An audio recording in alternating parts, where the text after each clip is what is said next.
Hello everybody and welcome back, and it is good to talk to all of you again today. And today we're going to be talking about public test 0.6.3. That's the new patch on the horizon, and there's a bunch of changes that are happening. So there's a big change which has to deal with the elimination of open water stealth firing. So that's going to go away. And I'll get to that in a second because that's a rather more sort of difficult topic to talk about. So I guess I'll go over first the more basic things, at least everything that's really stood out for me. So the first thing is, so from now on, if you go into options, you can enable your smoke screen timers. So there's going to be a little timer that tells you exactly how much time until the very first puff of smoke that you have dissipates. This timer also tells you once the first puff has gone away, how much time you have on the next one, and so on and so forth, until of course all of your puffs of smoke are gone. If you pay attention to the video right now, I'm laying down a puff of smoke, and soon enough you're going to see a little timer that has a little like smoke icon, and it'll basically pop up kind of where, let's say, your normally like your detected icon pops up. There it is. And so it'll tell me how much time I have left on my first puff of smoke, so on and so forth. Okay, so nifty, useful little feature that, of course, combined with the smoke lines that you can also enable in the options, makes smoke screens a very consistent thing. I think I also remember that there's also a thing when you enable the smoke, I think your speed gauge also indicates what's the ideal speed for you to be laying smoke, I think. Not 100% sure on that, but I think that's there as well. But anyways, all in all, very, very handy if you're someone who uses smoke a lot. So if you're playing destroyers or British cruisers or whatnot, very, very handy. Okay, so that's one of the changes that's happening. It's, somewhat significant change if you happen to be a DD player, especially when you consider, again, that stealth fire thing that's happening as well. Second major set of changes really has to do with carriers. And there's two things of note with the carrier changes. One of them is that for every carrier now, your fighters can disengage from combat. So, which means in the past, where when somebody clicked on your fighters and basically they ended up just dogfighting each other until one squadron dies out. Now, if you're aware of that happening, you can just hold down the Alt key, click, and your planes will disengage. Of course, you do pay a penalty. So for every nation's carrier, excluding the Saipan, you can escape by paying the cost of one plane in that squadron. Saipan can escape without paying any penalty, which is in a way a buff to the Saipan, because in the past, if you're dealing with, let's say, Hiryu, and let's say the Hiryu's playing, let's say 2-2-2, the Hiryu could just lock down your two fighters and get their strike through. Now you can strafe the Hiryu's fighters and then click and strafe away again to escape without paying that penalty if you're on a Saipan, which might just imbalance the Saipan versus Hiryu thing, maybe. I mean, it's a buff, I guess, for the US CVs. I mean, US CVs with their starting off larger squadrons, they can afford to pay that price to disengage. So it's a bit of an advantage there. So that's like one of the big things. And the other thing, of course, that they've done is they've removed manual drop from tier 4 and 5 CVs. So if you're the lower tiers, you can no longer manual drop. So I'm guessing that's good if you are it's good if you are trying to prevent seal clubbing, I guess. Oh, and of course, one final change. So the last change they've made is they've made the approach distances for planes smaller. So what that means is, like, let's say, for example, as a dive bomber, right? In the past, you had this big circle, big dotted circle on the outside, and then you had the little dot on the inside, and your planes had to be outside, lined up properly outside of that big dotted circle before they would essentially set up properly. And if they were inside that circle, they turn back out. It seems to me what they've done is they've made that dotted circle a little bit smaller, so it's a bit easier to get your planes turned around and, you know, executing the drop. So it's a little bit more comfortable to essentially pull off and execute your manual drops. Okay, so thoughts on this? Well, it's nice. It's nice to have that reduced distance thing. It makes it a little bit easier, a little bit more comfortable to get your drops off.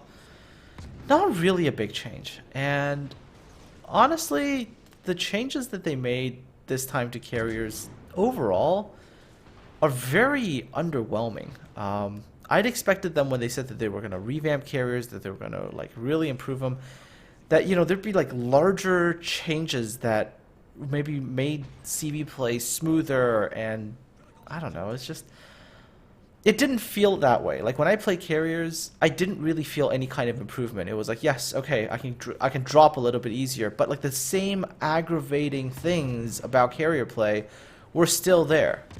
That didn't go away. You know, playing carriers was about as enjoyable as getting my teeth pulled.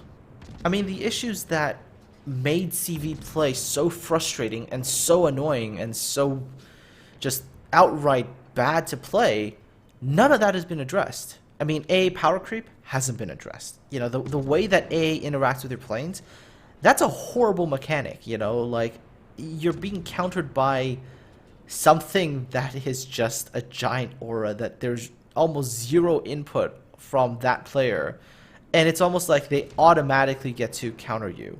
The idea of defensive fire is silly, right? You press one key on your keyboard to nullify entire class. That's stupid. And none of these things have been addressed. Furthermore, I guess CV's interaction with other vessels. So, like, let's say, example, destroyers. That's not fun exactly for the destroyer either, you know? Like, they can be popping every AA gun they have away, and the CV can just keep planes over your head for days on end. That's not good either. So just these little changes that they've done just feel like tiny little band-aids, like, you know, little tiny fixes for a huge thing that needs to be reworked, and the first step for that rework is just utterly atrocious, if that's the right way to put it. So yeah, I mean, just Wargaming's carrier changes, you know, at least the first go at it is just not impressive at all. I'd expected a lot better.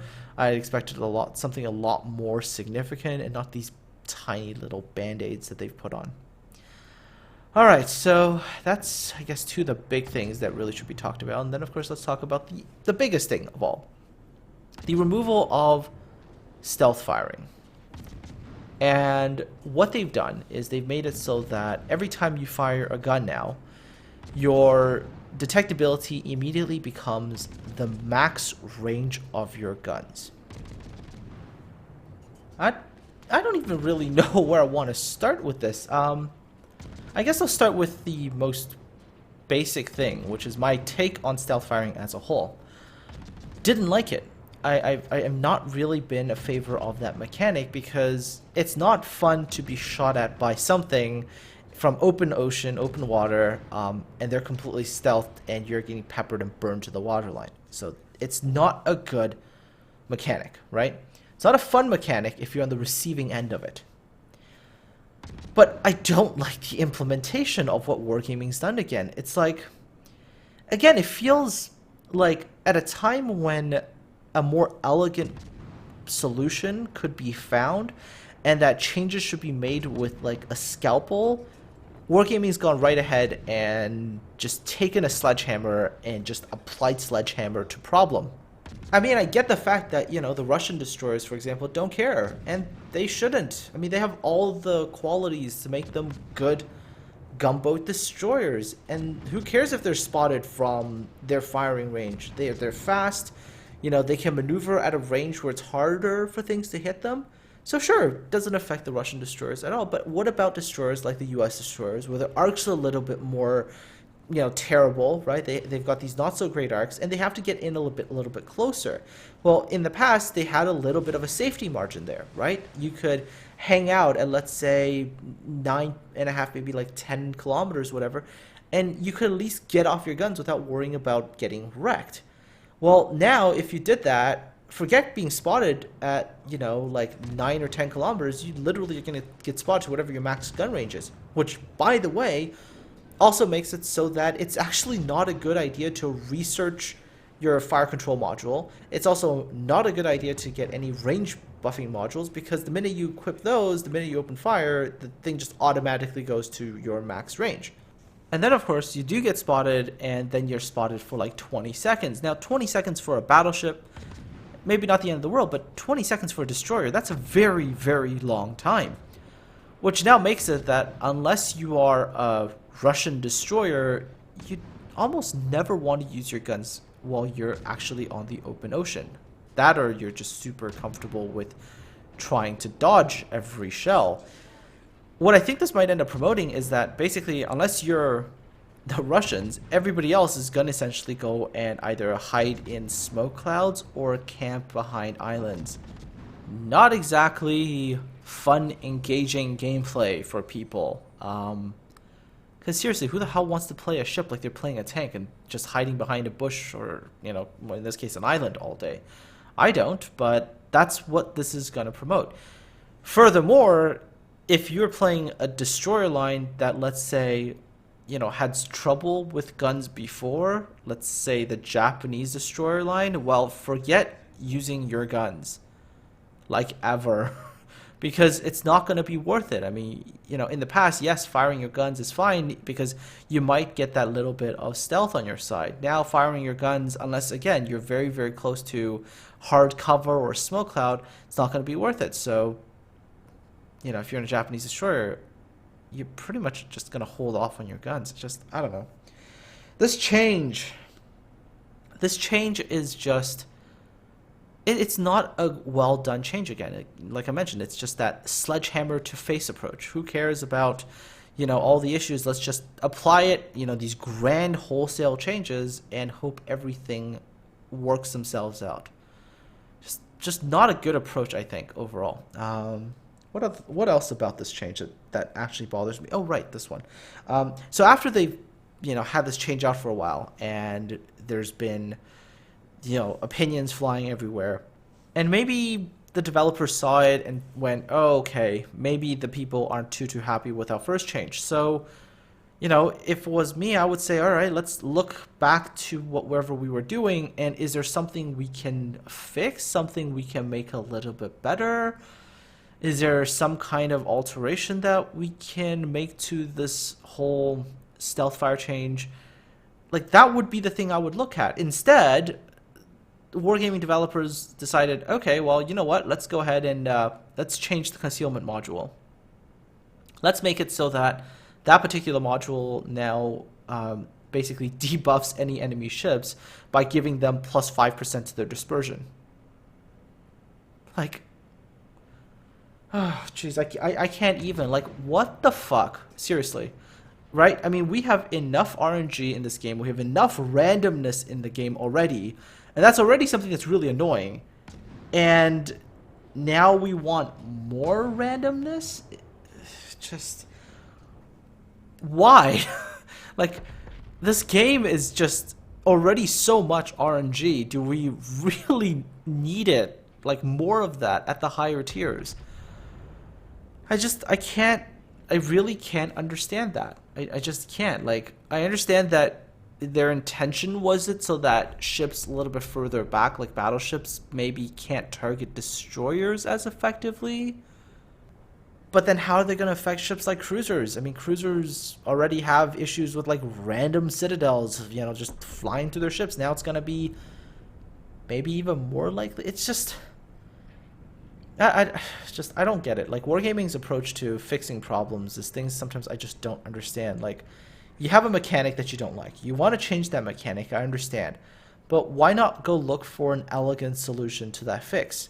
Why always just apply Sledgehammer to problem and expect that the problem would just go away? I mean, why not, for example, make it so that when destroyers open fire, like, okay, sure, the spotting range becomes their max spotting range. Okay, that's fine. So let's say I'm in a Yugumo right now. Let's say my max range is 11 kilometers. I fire my guns. That's it. My concealment becomes 11 kilometers. Okay, but IGN destroyers really do need their stealth, and they really need that stealth to survive. And they're already really hesitant with their guns. Okay, why not make it so that IJN destroyers, they open fire, but then they get off of detect a lot sooner than everybody else. So let's say you're playing a Yugumo with that 11 kilometer range, you fire your guns, okay, it's 11 kilometers, you get spotted, but you go out of spotting in, let's say, 5 seconds compared to, let's say, the 20 seconds currently.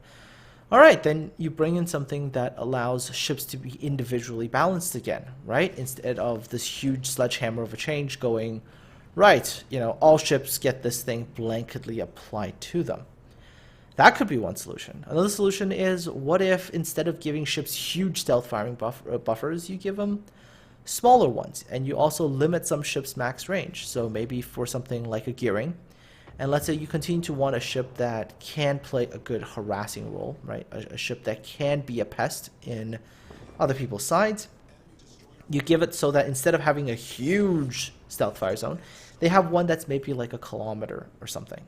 Or perhaps a system where when you fire your guns, on the first time you fire it, let's say your concealment increases by X%, fire it a second time, it increases some more, fire it a third time, and it goes out to, let's say, the max range of your guns or something. At least giving a chance for a little bit of that play to occur. Not the way it is right now, where maybe I can hang out in my stealth fire zone and pepper you for hours, but maybe just, a couple of shots here and there, maybe get that harassment effect in. That could be something. At least it gives some ships those tools to work with. And I guess the big thing that I don't really enjoy is that when Wargaming tries to fix something that I think could have more elegant solutions, they don't ever go for it. They always opt for the easiest fix that they can come up with. Like, every single time it's always like, here's something that maybe could be delicately fixed with like a scalpel. It's like, here's the sledgehammer, and hope that when all is said and done, a solution magically appears from the pieces. It's just, it's a poor way of doing it, is I guess my issue with it. And hell, if you really want to think about this for a moment, I mean, even this change that's happening, this removal of open water stealth firing that they've done so far, is really just a band-aid for the game as a whole. Just another one of those things, another issue that's come up in the game that really should be solved by re-examining the game as a whole and trying to see if there's any sort of root causes for this problem, rather than just simply going, we don't like this, so we're just gonna like completely nuke it with which is what they've done. Because if you really want to think about this for a moment, part of the reason why stealth fire has, let's say, become more of an issue is because how many games do you have CVs, right? And then, of course, you think about like why there are not a lot of CVs. It's like, well, CVs aren't enjoyable, like I mentioned earlier. They're not fun. AA is boring, which is also kind of an issue, which I'll get to in half a second. So people don't play CVs. Well, if you don't play CVs, things like stealth fire become more of an issue. You don't have, for example, controllable scalp planes, right? And that also makes this even more of an issue, because even if a CV is there, the CV has to take care of like everything, vision and all this kind of stuff, which could be taken care of by, maybe having cruisers or whatever have controllable scalp planes. Okay, and then of course now let's go back to the AA problem that I mentioned. Part of the problem with controllable scalp planes is, in the current state, a controllable scalp plane could essentially circle your DD for quite a while, and maybe RNG blesses you and the plane goes down immediately, or maybe it doesn't bless you and then that plane sticks around for a very long time. Again, that leads to a sense of helpless feelings on the behalf of the destroyer, and it's very frustrating, right? So, maybe there's something fundamentally wrong with the root aspects of the game, right? I mean, the whole fact that AA is just like this random aura that you never really have any control over, that's not really an enjoyable thing. I mean, if you wanted, let's say, maybe destroyers to stick around, provide support for the fleet, maybe make things like AA to be something that's actually skill-based, something where they've got to control and target and aim the guns and try to get those planes down. Maybe that's something, right? It's not going to be easy, and it takes practice to get good at it, right? But maybe that's something, And this is what I'm starting to feel, is that Warships as a whole has so many of these problems under the very sort of foundations of the game that everything else that we're getting as fixes right now are just like band-aids. It's almost as if, you know, like, and this is not going to be a pretty picture, it's like if you have a patient who's hemorrhaging, you know, you want to get in there and fix that thing, right? But what's happening right now is just like, oh, the patient's hemorrhaging? That's okay. We'll just apply a band-aid to your bleed and hope you don't, like, it's a frustrating situation right now, I think. This is the best way to put it. Okay, and one final set of changes that I want to talk about before I end off for today. These are all the range changes that are happening in the next patch, right? And some of these range changes are buffs. You know, if you're playing a battleship, some of these are actually buffs for your ship. Colorado, for example, yay, range increase, woo. If you're playing something like, I don't know, you know, Kaiser, hey, you got a bit more range. It's awesome. Texas, yay, a bit more range, right? If you're a battleship, you're having good times, happy times. If you happen to be a cruiser, this could be happy times for you as well, because, hey, you're able to maybe spam fire from a little bit further away, and that would be nice. But if you're a destroyer on the list, these are not really buffs. I mean, I'd almost say some of these are nerfs. I mean, for example, Shimakaze. Originally, people said, okay, Shimakaze's gun range 9.8 is pretty terrible compared to Yugumo, which, you know, I can agree with. But now you think about it, it's like Shimakaze's range is 11.3. So the minute you fire guns, where had it kept its old range, you would have been spotted out to a maximum of 9.8 kilometers. Now you can get spotted out to 11.3. So is it really a buff, or is it actually a nerf? Yeah. Anyways, yeah, all in all, I'm just not super thrilled with this next patch, maybe even the next few patches. It feels like to me that the game is just constantly being band-aided. There are little fixes here and there, but like the root problems with the game just aren't really being addressed, and they aren't really being fixed. Anyways, let me know your thoughts in the comment section below. Aside from all that, folks, take care. Have yourselves a very, very, very good weekend. It is the weekend, right? And I'll talk to all of you again soon.